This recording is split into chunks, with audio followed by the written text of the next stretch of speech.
Assalamualaikum warahmatullahi wabarakatuh. Kami dari kelompok COVID yang beranggotakan saya Tiara Wanasari sebagai moderator, Ayu Andira sebagai anggota, Yulis sebagai anggota, dan Aldi Saputra sebagai anggota. Di sini kami ingin mempresentasikan hasil pembahasan kami mengenai COVID 2019. Pembahasan pertama yaitu akan dijelaskan oleh Yulis. Yaitu pengertian dari COVID 2019. COVID merupakan singkatan dari Control Objective for Information and Related Technologies. Secara umum, COVID adalah kerangka kerja tata kelola IT untuk bisnis yang ingin menerapkan, memantau, dan meningkatkan pengelolaan IT. COVID sendiri bisa diterapkan di organisasi manapun, dari industri apapun untuk memastikan kualitas, kontrol, dan kendalaan sistem informasi. Kerangka kerja COVID disebut oleh ISAKA atau dibuat oleh ISAKA. Nah, ISAKA adalah sebuah organisasi global yang mengembangkan kerangka kerja COVID. ISAKA menerapkan dan mengembangkan panduan dari kontrol untuk profesional tata kelola informasi. ISAKA juga merupakan singkatan dari Information System Audit and Control Association. Selanjutnya yaitu ada tujuan tata kelola dari COVID 2019. Yaitu tujuan utama dari tata kelola COVID 2019 adalah memastikan bahwa teknologi informasi IT mendukung dan berkontribusi terhadap pencapaian tujuan bisnis organisasi secara spesifik. Tujuan-tujuan dari tata kelola COVID 2019 ini meliputi yang pertama yaitu memastikan pencapaian tujuan bisnis. Tata kelola IT dirancang untuk menyelaraskan strategi IT dengan tujuan bisnis, sehingga memastikan bahwa IT berperan dalam pencapaian tujuan strategis organisasi. Selanjutnya yaitu ada meningkatkan nilai IT untuk organisasi. Yaitu tata kelola dalam COVID 2019 ini berfokus pada memastikan bahwa investasi di bidang IT memberikan nilai maksimal bagi organisasi, baik dalam bentuk efisiensi operasional, inovasi, ataupun keunggulan kompetitif. Dan selanjutnya yaitu ada mendukung hukum dan Baiklah, regulasi. penjelasan selanjutnya yaitu akan dijelaskan oleh Ayu Andira.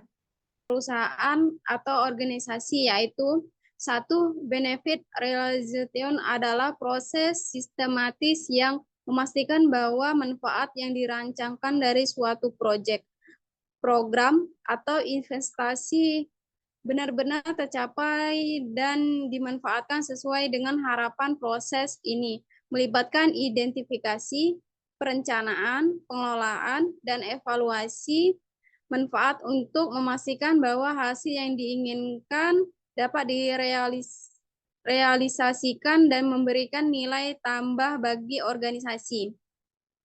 Yang dalam COVID 2019, risk optimization adalah proses untuk memastikan bahwa risiko yang terkait dengan teknologi informasi TI dikelola secara efektif dan efisien untuk memaksimalkan nilai bisnis dan meminimalkan dampak negatif.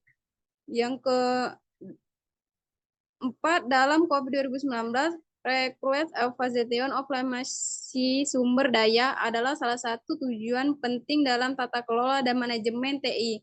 COVID 2019 membantu organisasi memastikan bahwa sumber daya TI seperti teknologi, tenaga kerja, infrastruktur, aplikasi, dan data digunakan secara efisien untuk mendukung tujuan bisnis dan memberikan nilai.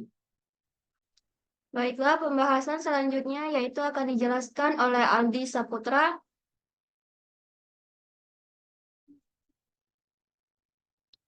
Prinsip yang terdapat pada COVID 2019. Ada dua jenis prinsip yang terdapat dalam COVID 2019. Yang pertama yaitu prinsip sistem tata kelola yang berjumlah 5 prinsip, yaitu provide stakeholder value, artinya setiap perusahaan membutuhkan tata kelola untuk memenuhi kebutuhan stakeholder dan untuk menghasilkan value dari penggunaan informasi dan teknologi. Yang kedua, holistic approach. Artinya sistem tata kelola TI dibangun dalam sejumlah komponen di berbagai jenis yang bekerja bersama secara holistik atau secara menyeluruh. Yang ketiga, dynamic government system. Artinya sistem tata kelola harus bersifat dinamik. Ini berarti bahwa setiap satu atau lebih faktor desain bisa diubah.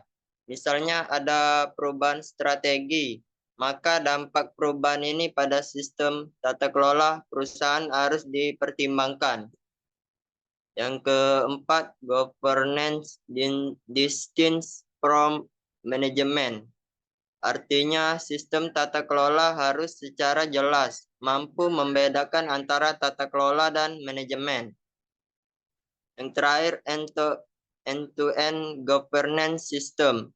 Artinya sistem tata kelola harus mencakup perusahaan dari ujung ke ujung dan fokus tidak hanya pada TI saja, tetapi pada semua teknologi dan pemrosesan informasi yang dilakukan perusahaan untuk mencapai tujuannya.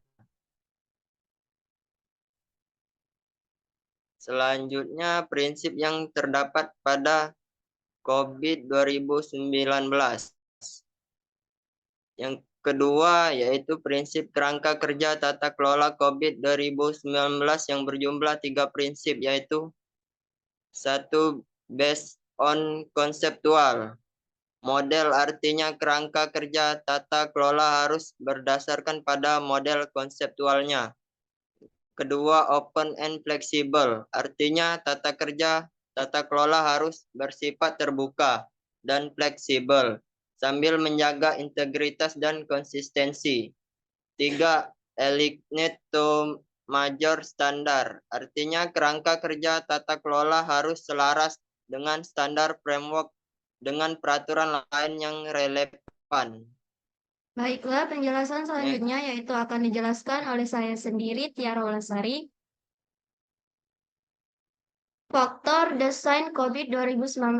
Faktor desain COVID 2019 adalah faktor yang dapat mempengaruhi desain sistem tata kelola atau perusahaan atau organisasi dan memposisikannya untuk keberhasilan dalam menggunakan informasi dan teknologi. Dalam penjelasan partisipan prinsip sistem tata kelola COVID 2019, ada kalimat faktor desain.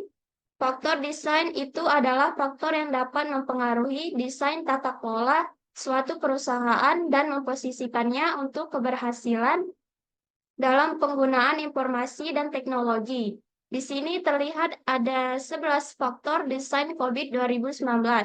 Yang pertama yaitu enterprise strategi, yang kedua enterprise goal, yang ketiga risk profile, yang keempat INT related issue, yang kelima threat landscape, yang keenam role of IT, yang ketujuh completion requirement, yang kedelapan searching model for IT, yang kesembilan IT implementation method, yang ke-10 teknologi adoption strategi, yang ke-11 enterprise size.